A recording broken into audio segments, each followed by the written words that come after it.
જે આ શરત માનીને આમાં પડ્યો હોય, જેને ખબર છે કે રાજકારણમાં ગમે તે થાય તો પણ આપણે ઉમેદવાર નથી થવાનું, MP નથી થવાનું, MLA નથી થવાનું, મતલબ સત્તાના રાજકારણમાં તમારે પડવાનું નથી. એનો અર્થ એ કે MP, MLA, મુખ્યમંત્રી એ બનાવવાનું આવ્યું. અને ગુજરાત સાક્ષી છે, દૂર રહીને પણ કેટલાય ધારાસભ્યો, કેટલાય પાર્લામેન્ટના મેમ્બરો, કેટલાય રાજ્યસભા, કેટલાય લોકસભા, મુખ્યમંત્રી કેશુભાઈ, સુરેશભાઈ આમાં સત્તામાં નથી એ પૂર્વ શરત છે. પછી કોઈ એમ ક્યાંક તમે સત્તાના ચક્કરમાં છો તો મને એની દયા આવે છે. એ વખતે કોંગ્રેસમાં જે હોત તો સત્તામાં રહેવાનું હતું, અને આ તો પરાણે ઊભું કરેલું, કમાઈને ખાવાનું હતું.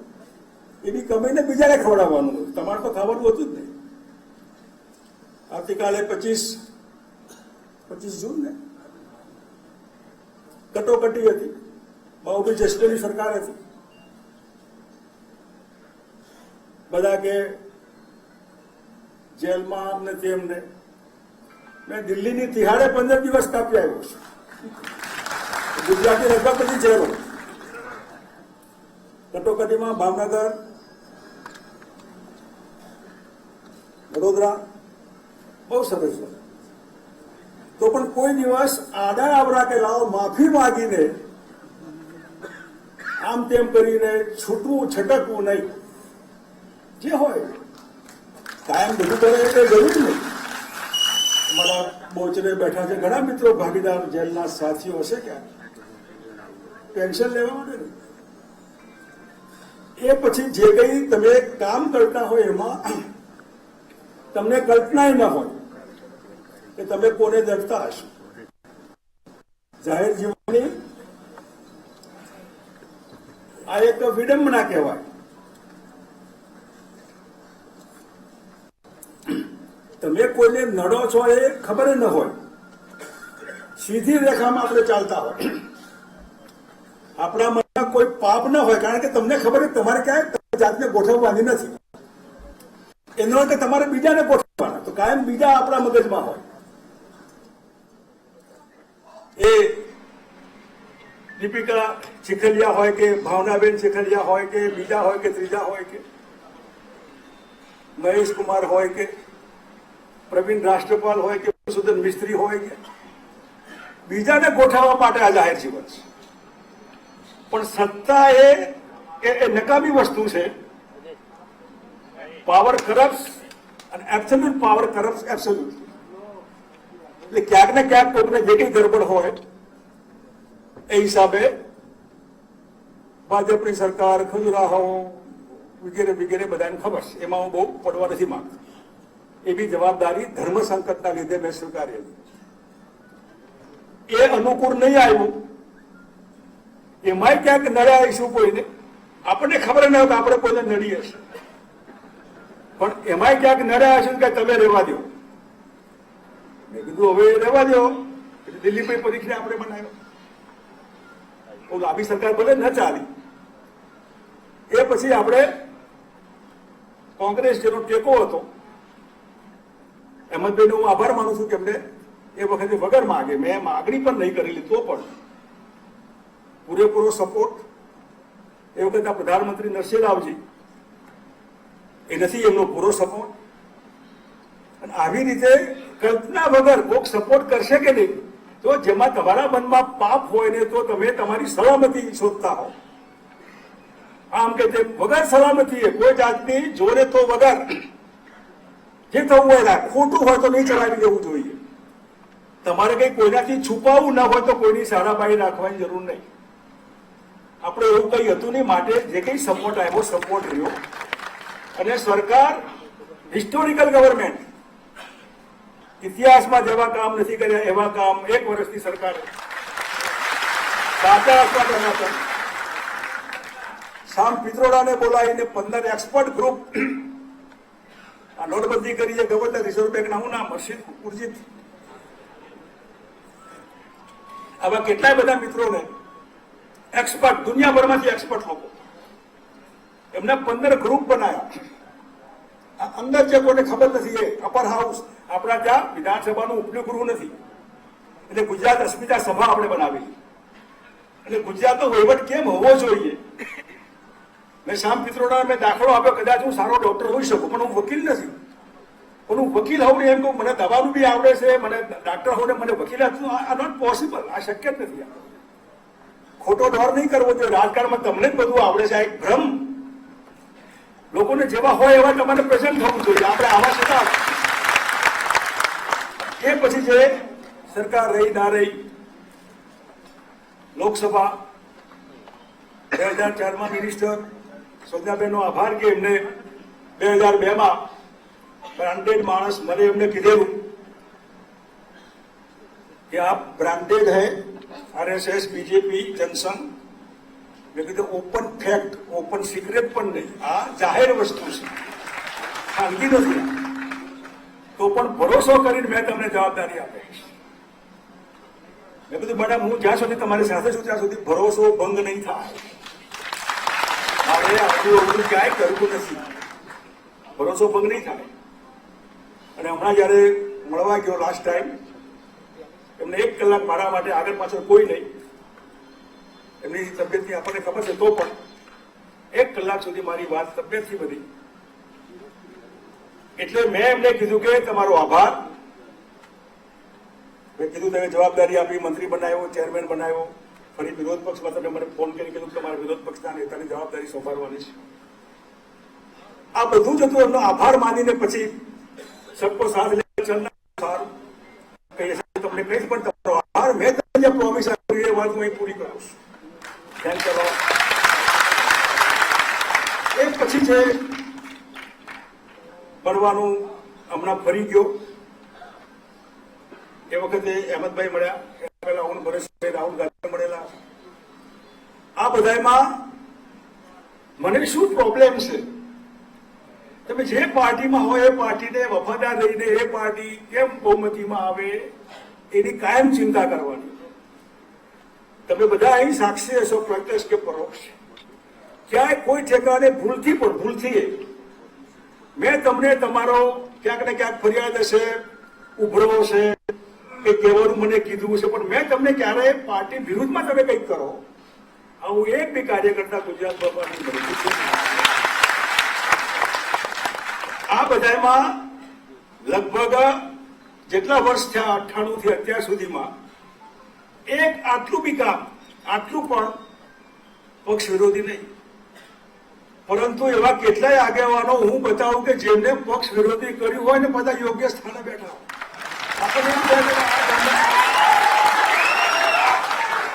અને ગોધરા કોણ જાણે ક્યાંથી મારા નસીબમાં આવ્યું.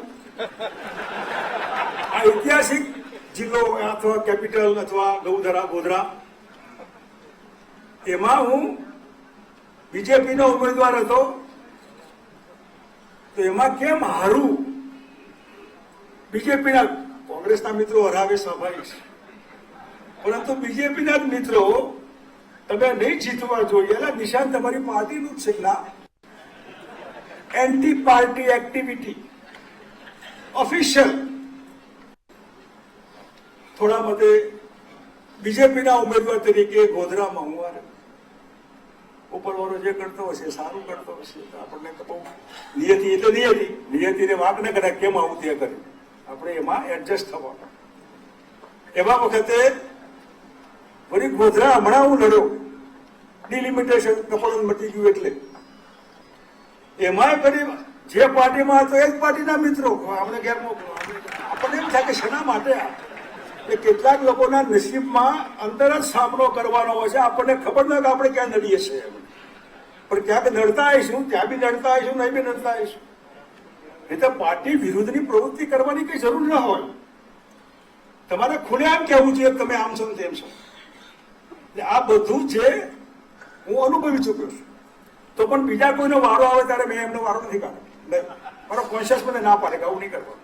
ના ભાવે પાર્ટીમાં નહીં રહો, પણ એની સામે તમે અંતર રહીને એટલે બહુ સારું વાતાવરણ અત્યારે હાલ લગભગ પાટીદાર સમાજ, ઉનામાં દલિત સમાજ, બાકીનો બક્ષીપંચ ઓબીસી ઠાકોર સમાજ ઘણા ઉપર ઘણા બધા ત્રાસ હા ના ઘણું બધું બનતું હોય, એવા ઠેકાણે વાતાવરણ ઘણું સારું બન્યું હોય. તમે પરીક્ષા આપવાના હો તો અડધું પેપર આવશે એવું માનીને તમે હાવ બે હાથ ખાલી પેન લઈને તો ના જતા હો, મહેનત તો કરતા જ હોય. પેપર ગમે તેવું આવે, અડધું આવે તો આનંદ થાય, પેપર સહેલું આવે, પણ તમે તૈયારી તો ગમે તેવું પેપર આવે તો પણ હોય. એમ 2017ના ડિસેમ્બરમાં ઇલેક્શન છે. આ મારા માટે છેલ્લું પોલિટિક્સ છે, ઇલેક્શન કેમ્પેનનું. એવા વખતે 2007 ને 2012નો મારો વિધાનસભાનો અનુભવ, એ અનુભવના આધારે હું 1 વર્ષથી પાછળ પડ્યો છું. આ ઇલેક્શન ના જીતા અને ગુજરાતના પોલિટિક્સની ઉમેદવારોની આના બીજી સ્ટ્રેટેજીમાં શંકરસિંહ વાઘેલાનો વિકલ્પ તમને ક્યાંય નહીં મળે. આ માસ્ટરી એ બધામાં હું એમ કહું કે આમ ન થાય. કદાચ પાર્ટીએ કોઈને મહામંત્રી બનાવ્યા હશે, પાર્ટીએ મને કે બીજા કોઈને પ્રમુખ બનાવ્યા હશે, પરંતુ જો તમે અમને બે હાથ અને પગ બાંધીને તરવા નાખવાના હોય તો માણસ તરી ન શકે. અને છૂટા હાથે તરવા દેવું, ડગલે ને પગલે આમ આવું ન હોય. એટલે જેને સમજણ ન પડે કે ઇલેક્શન કેમ લડાય ને કેમ જીતાય, એવા લોકો જયારે પાર્ટીના માલિક થઈને સીટોમાં છેલ્લી ઘડીએ ગમે તે, ત્યારે મેં બેમાં હું નવો હતો એટલે સમજ્યા કઈ વાતોની પદ્ધતિ આવી હશે. 7માં મેં જોયું કે મારા દેખતા બધું આ થાય. 12માં 28 જેટલી સીટો, 28 છેલ્લી ઘડીએ એટલે 2 દિવસ પહેલા નહીં, છેલ્લા દિવસે અમારો નિશ્ચિત ક્યાંક મારે લડવું છે ગાંધીનગરમાં બામણ છું બાપુ તમે. એટલે અમારા રાજકારણમાં આવું ના હોય. બામણ થયે મને બામણની સફાઈ ગૌ બ્રાહ્મણ પ્રતિપાર, એટલે મેં કહું સારું હું જઈશ કપડો. હું છેલ્લી ઘડીએ કપડો ગયો. કપડો મારું હોમવર્ક નહોતું, મને ગાંધીનગરથી લડવાની વાત હતી.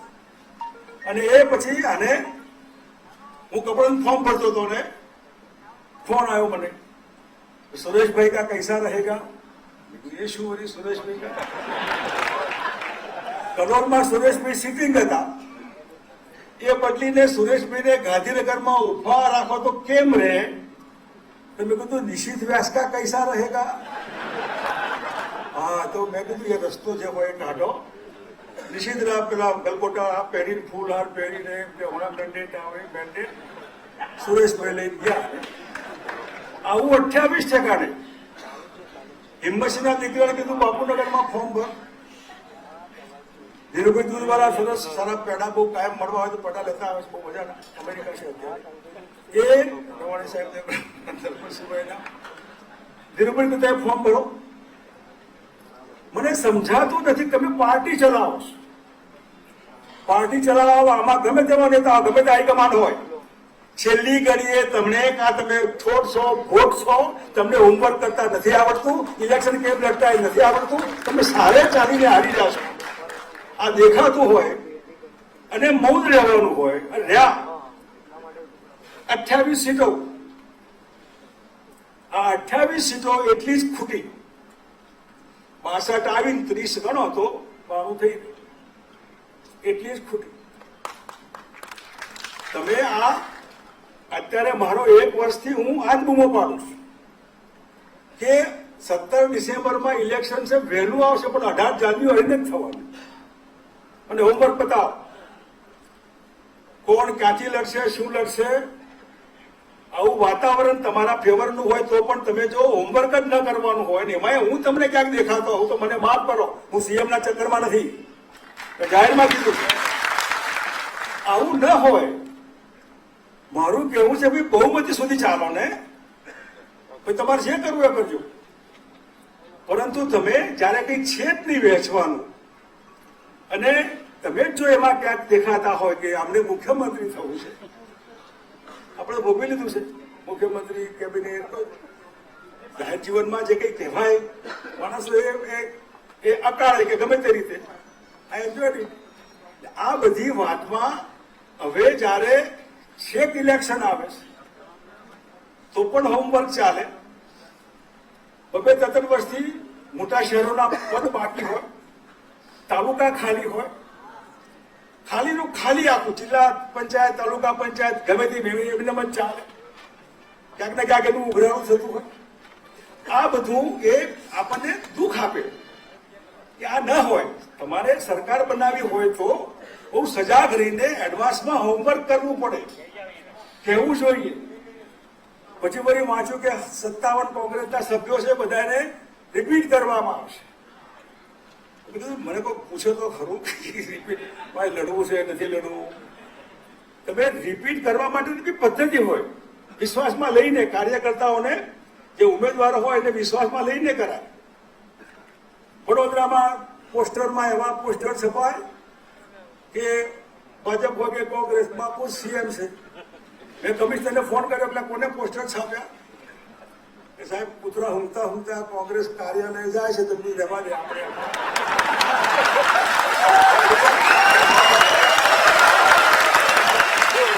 આપણે આમાં કોઠી નથી ધોવી, કોઠી ધોઈને કાદવ નથી કાઢવા.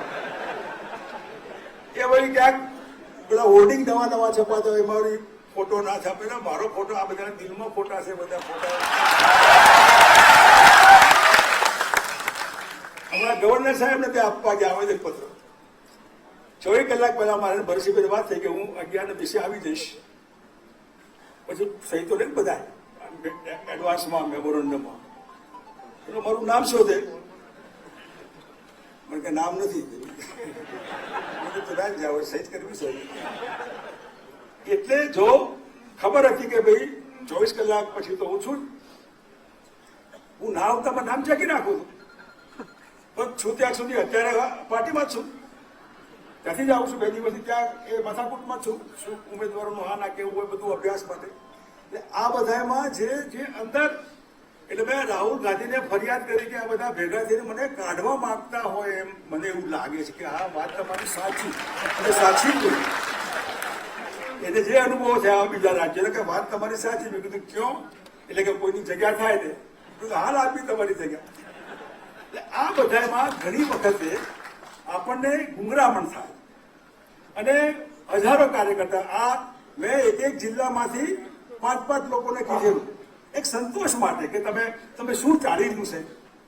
અને એમાં હું મીડિયાના મિત્રોને ખાસ કહીશ કે છાપા કે ટીવી જે હોય એમાં સામા પાત્ર એટલે આપણે એને જે કહેવાનું હોય એને કહેવાનું હોય.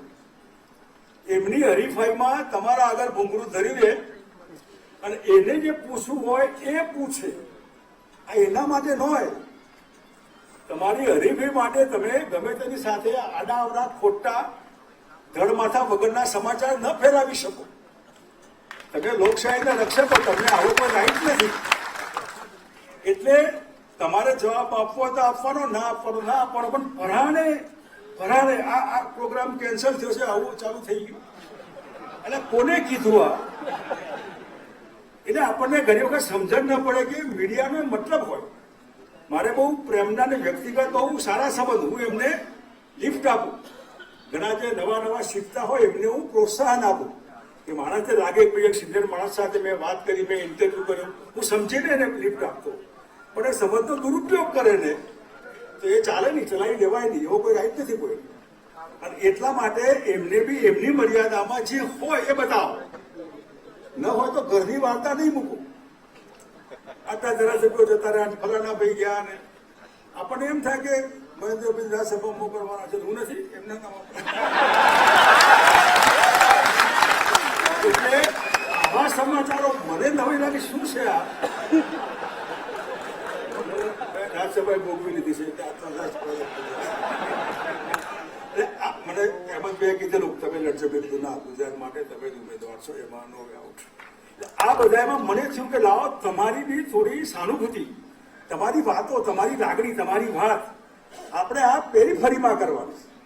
કોઈ વ્યક્તિગત દ્વેષ નથી, કારણ કે વ્યક્તિ તો આવે ને જાય, વ્યક્તિ તો ગોખા ગમે જાય, આપણને સિસ્ટમનો પ્રોબ્લેમ.